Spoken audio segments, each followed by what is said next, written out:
Hello, my fellow members of Boston Sports Nation. Welcome to another edition of the Royal Rooters podcast. I'm your host, Tom O'Shea. This is episode 4, or the January the 4th, 2026 episode. All right, here we are. We're going to recap the Patriots and Dolphins game from this afternoon or this late afternoon, and also maybe give you more of a full breakdown or full roster of all the Bruins participants in this upcoming Winter Olympics. So yeah, we actually got more that are going to take part in this Winter Olympics, apart from the guys I mentioned on Friday night's episode. All right, first let's talk about the Patriots. So kind of started off a little bad, but then right after the second half, they went rolling and they secured the second seed in the AFC. So they are now the second seed in the AFC because the Denver Broncos won today. And yeah, that secured them the first seed and first round bye. So which means we don't, yeah, and I forgot about this too. I forgot. It's been a while since the Patriots have been this good and been in the postseason. I forgot, the second round seed or second seeded team does not get a first round bye. All right, I forgot about that. But anywho, they won today, and it was a 38-10 victory for the boys in Foxborough. They wrap up the regular season, and let's break it down. All right. So right from the jump, literally the Patriots, they get on the board first, thanks to a Travion Henderson touchdown, which he ran for 5 yards to secure the touchdown, and Burgaras got the extra point to make it 7-0 New England. So nice. And then scoring, hold on. All right. Here we are. And then the Patriots added more on in the first quarter as Ramondre Stevenson. He got on the board with a 2-yard touchdown run to make it 14-0, thanks to another PAT. Was good from Borgaris. So nice. Then the second quarter got off to literally the Dolphins. They decreased that lead to 7 thanks to a Malik Washington 2-yard touchdown pass from Quinn Evers. Yeah, Tua was not playing today. Yeah. So it was 14-7 thanks, and the PAT was good. So yeah, after that, so literally 2 or so minutes into the second quarter, and then nothing going on, just nothing really going on offensively, and then the Dolphins do get basically decrease the lead to 4 thanks to a field goal from Riley Patterson, 52-yarder. Then we also had like a block field goal too, which kind of was dumb. But we basically came back with that one.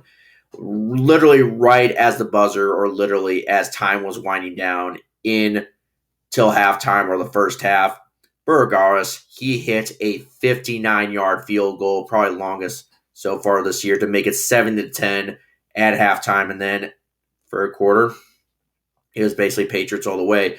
Third quarter, 7 minutes and 30 seconds left in the third quarter. Ramondre Stevenson, he had a 15-yard pass from Drake May to make it 24-10. PAT from Borgaris was good, so nice. And then, once again, Ramondre Stevenson also ran for 35 yards for a touchdown, which resulted in a Borgaris PAT with 2:18 left in the third quarter to make it 31-10. So nice. We were kind of running away with this. And then Travion Henderson, the rookie, he ran for 2 yards for a 2-yard touchdown with 12 minutes and 39 seconds left into the game, with 12 minutes and 39 seconds left in the game to make it 38-10. The PAT was good. That is where your final score stands.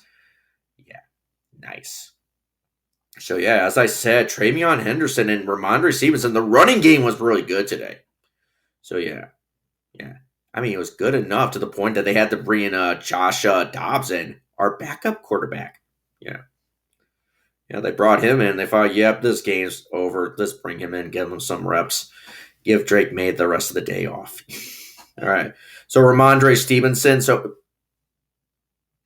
about that. So Ramondre Stevenson, he ran for, as I said, 31 yards, had 2 touchdowns, and then basically Travion Henderson had 59 yards and 2 touchdowns. So nice. All right. So yeah, very good, very good.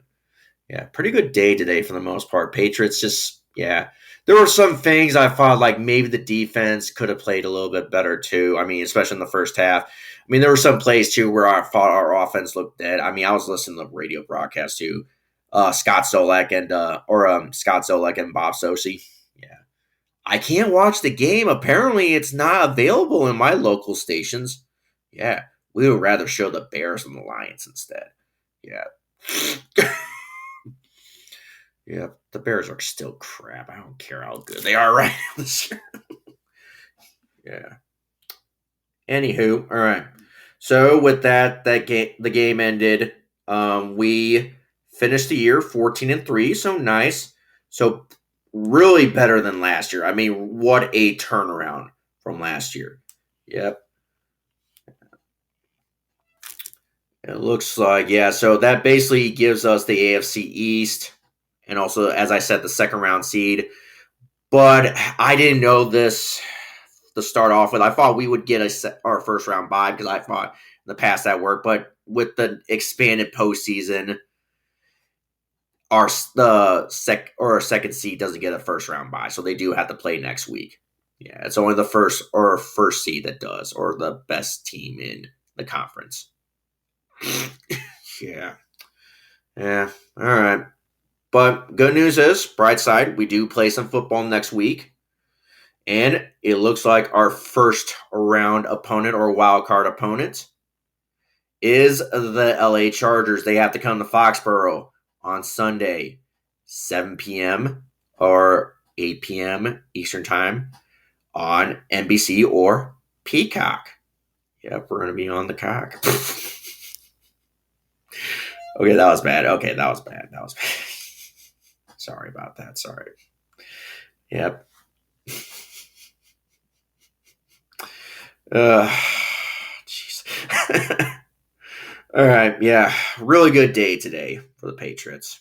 And I think nothing else, no Red Sox news, no Celtics news. They do play tomorrow against the Bulls at home at the TD Garden. Yep, at home, 6:30 p.m. start, or 7:30, whatever time zone you live in.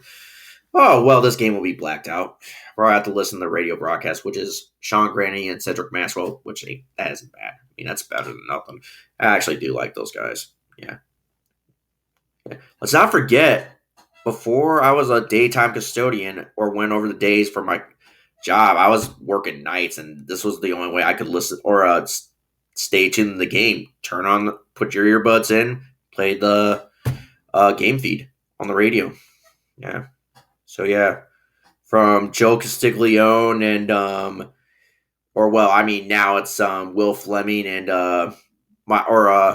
Lou Maroney to now Bob Sosi, Scott Solak for the Patriots. Well, I mean Will Fleming and Lou Maroney for the Red Sox, Sean Grandy and Cedric Maxwell for the Celtics, and then Tyler Anderson and Bob Beers for the Bruins.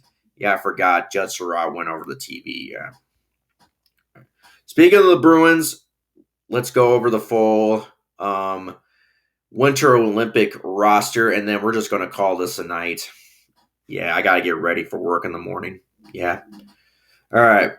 So here are your participants for the Winter Olympics for the Bruins.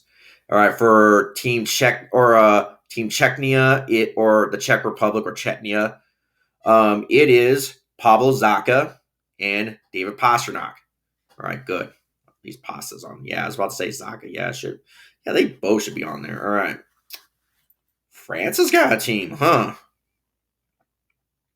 All right.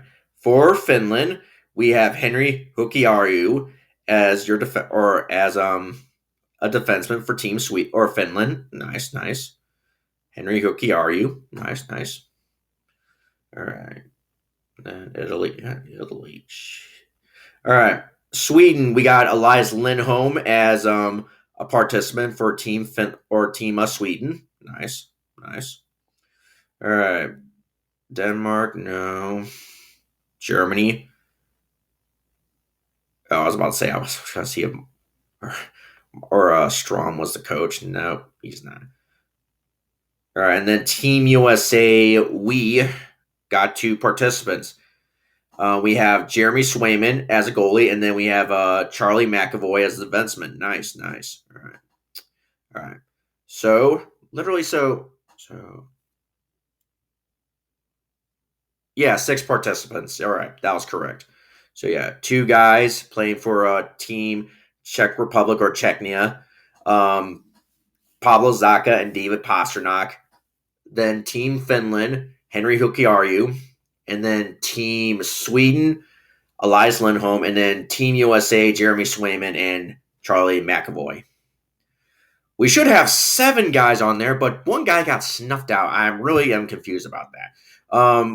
Morgan Geeky, yeah, for Team Canada. Yeah, he got snuffed out, which was really complete horseshit. Really. Dude, the dude has been having a pretty good season so far. I mean, he's probably one of our, if not leading our team in goals right now. And they're leaving him off Team Canada. Man, that's dumb. I don't know. I kind of see some dudes on there. There's some like packed dudes on there. Yeah. I think the Florida Panthers have the most out of any participants right now. I could be wrong on that. Yeah. Jeez, I fucking hate the Florida Panthers. Yeah, they pissed us off in the last few years. Yeah, they denied us potentially getting a Stanley Cup and having the greatest team all time. And then basically, I don't know, screwing with us the season later and ruining that 100-year anniversary or centennial season. So I'm fucking hate them. Well, we do have a former Bruin that is playing for Team Canada that is now playing, sadly, for the Florida Panthers. Brad Marchand. All right, so technically 7. Well, maybe Hint or Erica Halu. I'm forgetting who he's played for.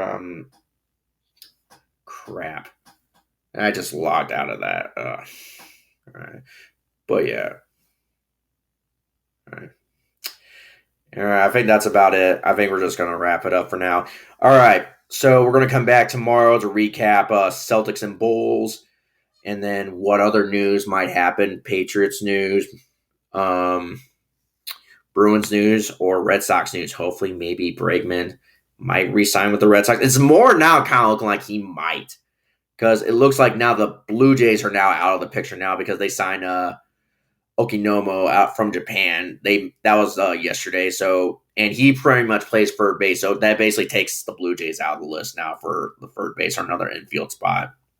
So that is if they don't bring Bichette back. Yeah. All right. All right. We'll see you guys tomorrow. Banyana.